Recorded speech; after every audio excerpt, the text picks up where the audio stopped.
All right, everybody, we're down here in the shop area of my basement, and we are going to begin working on weathering our Lionchief 2.0 060T Pennsylvania locomotive here from Lionel. So I use some different methods when I do my weathering. It's been a while since I've weathered my E6 Atlantic. That's the only engine that I've ever weathered. This engine is something that's been, you'd see used and abused and beat up, and so a lot of grime and things like that. So we're going to use some spray, we're going to use the air gun today. We're going to use some weathering powders also, and I've got a little Lazy Susan here that this sits on to help me out. So that's going to be our plan. So we're going to clean it up first, make sure there's no dust or anything, and then we're going to begin going through the process here of weathering this. And it's going to be mostly a time-lapse video. I'm not going to do too much explaining on my process. I have some videos of me explaining how I've done some weathering for some boxcars and things like that. And, my method might not be perfect, but it works for me. I think they come out and they look good. Now, another reason why this is a candidate for weathering is it's a Lionchief 2.0 locomotive, so it was inexpensive. So if I mess something up, it's not a $1,000 locomotive that I'm ruining. But one of the things is the paint on these is not ideal. It's not perfect. And I've talked to some buddies who have recently picked up some ones like this, and they would agree. So I've got some paint chipping here on the cylinders. Here on the front, there's the paint chipping. It's not totally smooth. There's some bumps and things like that. It's a less expensive paint job than you would see on a legacy locomotive. So for those reasons, I think weathering would just make this actually look better than it just does right now, nice and shiny out of the box. So let's get started.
What did we use for the weathering of the 060? So I used this train color paint from Vallejo, I believe is what these are from.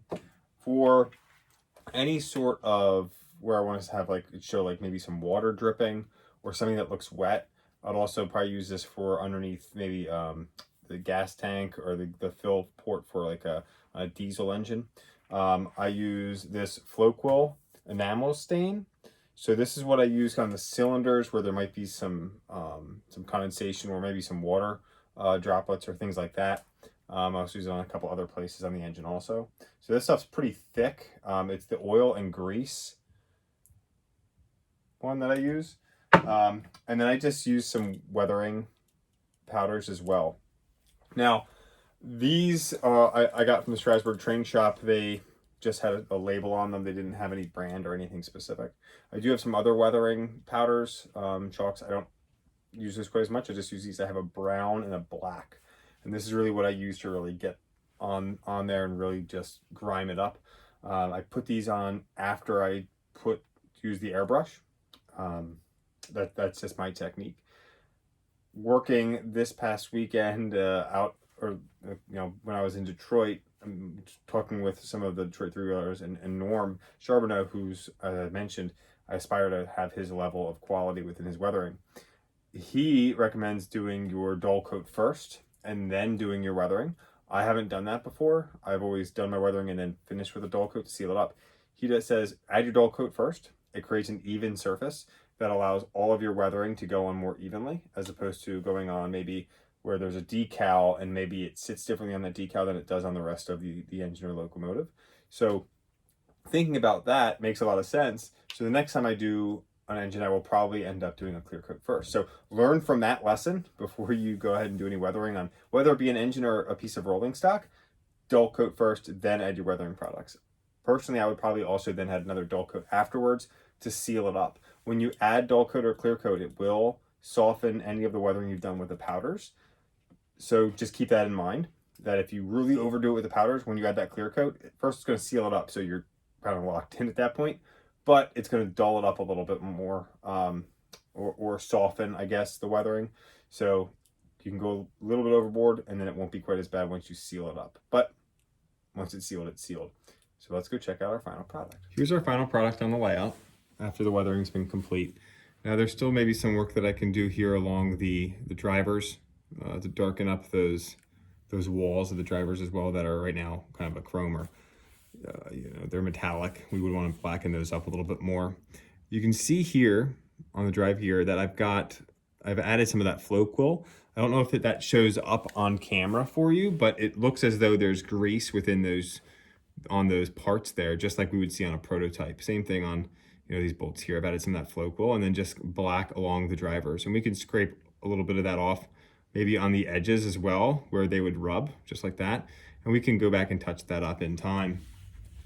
I've added a lot of streaking just off of the saddle tank here from where the whistle would be. There's also, it looks like an area where we'd fill that with water here. So we've got some calcium deposits coming down with a white wash.